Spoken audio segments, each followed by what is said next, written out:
حضور علیہ السلام نے ارشاد فرمایا ان العہد الذی بیننا و بینہم الصلاۃ فمن ترکھا فقد کفر، کہ ہمارے اور ان لوگوں کے درمیان جو معاہدہ ہے وہ نماز کا ہے، جس نے نماز کو چھوڑ دیا اس نے کفر کیا، یعنی ہمارا اور ان کا پھر اب معاہدہ باقی نہیں رہے گا۔ حضرت امام بخاری نے روایت نقل کی ہے، حضور نے ارشاد فرمایا من ترک الصلاۃ العصر فقد حبط اعمالہ، جس نے عصر کی نماز چھوڑی اللہ اس کے سارے عمل برباد کر دیتا۔ حضرت ابو ہریرہ رضی اللہ تعالی عنہ سے روایت ہے جس کو امام ابن ماجہ نے اور امام نسائی نے روایت کیا ہے، وہ حضور سے روایت کرتے ہیں، بڑی مشہور روایت ہے۔ حضور نے ارشاد فرمایا ان اول ما یحاسب به العبد بصلاته فان صلحت فقد افلح وانجح وان فسدت فقد خاب وخسر۔ فرمایا قیامت کے دن بندے سے سب سے پہلا حساب نماز کا لیا جائے گا، اگر اس کی نماز ٹھیک ہو گئی تو وہ فلاح پا گیا، اگر پہلا تول ٹھیک آ گیا تو وہ کامیاب ہے، وانجح اور نجات پا گیا، وان فسدت فقد خاب وخسر، اور اگر پہلا تول ہی ٹھیک نہ ہوا تو پھر وہ ذلیل و رسوا ہو گیا۔ حضور نے 10 باتیں حضرت معاذ بن جبل رضی اللہ تعالی عنہ کو بطور وصیت ارشاد کی، کہتے ہیں اللہ کے ساتھ کسی کو شریک نہ ٹھہرانا، اگرچہ تجھے قتل بھی کیا جائے اور تجھے آگ میں جلا بھی دیا جائے، کبھی بھی اللہ کے ساتھ شریک نہ ٹھہرانا۔ دوسری بات حضور نے مجھے یہ ارشاد فرمائی کہ اپنے والدین کی کبھی نافرمانی نہ کرنا، اگرچہ تجھے حکم دیں کہ اپنے مال کو اور اپنے بچوں کو لے کے گھر سے نکل جا، تو کہا یہ کر لینا، نکل جانا، لیکن والدین کی نافرمانی نہ کرنا۔ تیسری بات حضور نے ارشاد فرمائی، فرمایا اے معاذ بن جبل فرض نماز جان بوجھ کر کبھی بھی نہ چھوڑنا، زندگی میں کبھی نہ ہو کہ تجھ سے فرض نماز چھوٹے، اس لیے کہ جس نے فرض نماز جان بوجھ کے چھوڑ دی اللہ اور اس کے رسول نے اس سے اپنا ذمہ اٹھا لیا، اب وہ جدھر مرضی جائے، اللہ نے جو ذمہ لیا ہوا ہے مومن کا اللہ اٹھا لیتا ہے۔ چوتھی چیز حضور نے جو ارشاد فرمائی، اے معاذ بن جبل زندگی میں کبھی بھی شراب نہ پینا، ہر بے حیائی کی جڑ ہے اور بنیاد ہے شراب۔ پانچویں چیز کہتے ہیں حضور نے جو مجھے ارشاد فرمائی وہ یہ تھی، کہا کبھی اللہ کی نافرمانی نہ کرنا، اللہ کی نافرمانی سے اللہ کی ناراضگی مول لینے والی بات ہے، اللہ تعالیٰ کی معصیت سے اس کی ناراضگی جائز ہو جاتی ہے، حلال ہو جاتی ہے۔ اور چھٹی چیز کہتے ہیں حضور نے یوں ارشاد فرمائی وَإِيَّاكَ وَالْفِرَارَ مِنَ الزَّحْفِ وَإِنْ هَلَكَ النَّاسِ، کہا جب محاذ پہ ڈٹا ہونا تو کبھی پیٹھ نہ پھیرنا، اگرچہ لاشیں جو ہیں وہ گر رہی ہوں اور لوگ ہلاک ہو رہے ہوں، سارے لشکر کے ہلاک ہو جانے کا ڈر بھی ہو، لیکن کہا معاذ بن جبل میں تمہیں وصیت کرتا ہوں کبھی پیٹھ پھیر کے بھاگنا نہیں ہے۔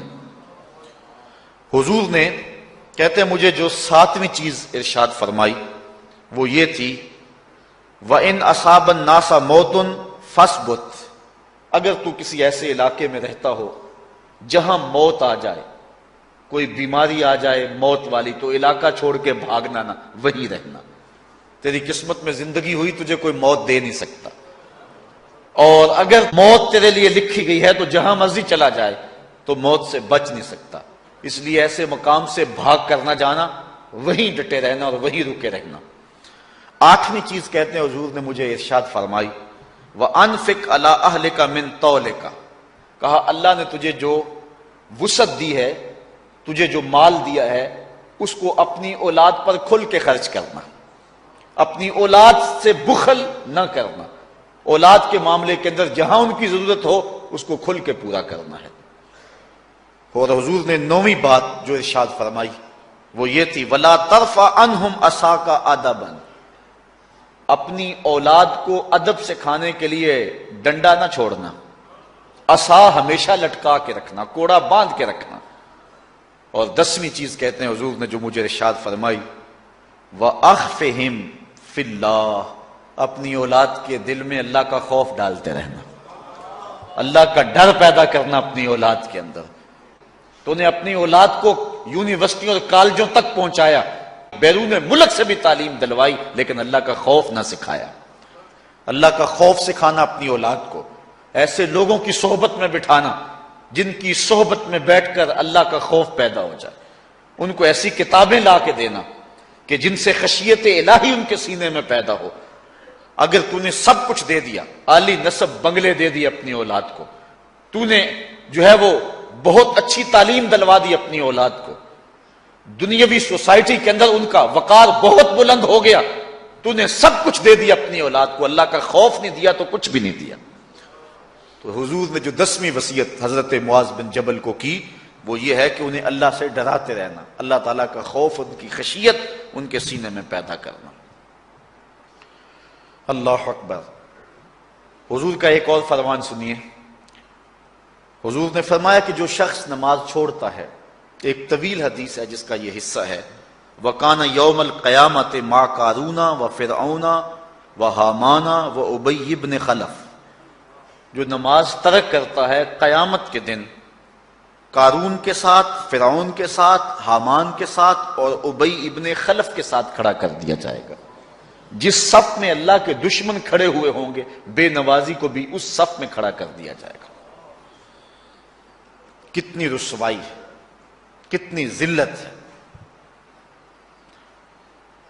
کوئی بندہ یہ گوارا کرتا ہے کہ مجھے اس صف میں کھڑا کر دیا جائے جس میں دشمنان خدا کھڑے ہوں، دشمنان رسول کھڑے ہوں. میری کوئی بہن، میری کوئی بیٹی کیا یہ گوارا کر سکتی ہے کہ اس کو حضور پہ کانٹے پھینکنے والی ام جمیل کے ساتھ کھڑا کر دیا جائے، اس کو حضور کو اذیت دینے والی عورتوں کے ساتھ کھڑا کر دیا جائے؟ نہ میری کوئی بہن اور نہ کوئی میری ماں اس بات کو گوارا کرتی. تو جب ہم یہ گوارا نہیں کرتے تو پھر ہمیں عزم کرنا چاہیے کہ آج کے بعد نماز نہیں چھوڑنی. تو کوئی شخص یہ گوارا کرتا ہے کہ مجھے دشمنان خدا کی صف میں کھڑا کر دیا جائے، جن دشمنوں کے چہروں پہ تارکول ملی ہوئی ہوگی اور ان پر لعنتیں برس رہی ہوں گی، اور دنیا کے اوپر سب سے رسوائی زیادہ ان لوگوں کو ہوگی، تو کوئی شخص بھی یہ گوارا نہیں کرتا. ہم تو ان کے سائے سے بھی بچنا چاہتے ہیں.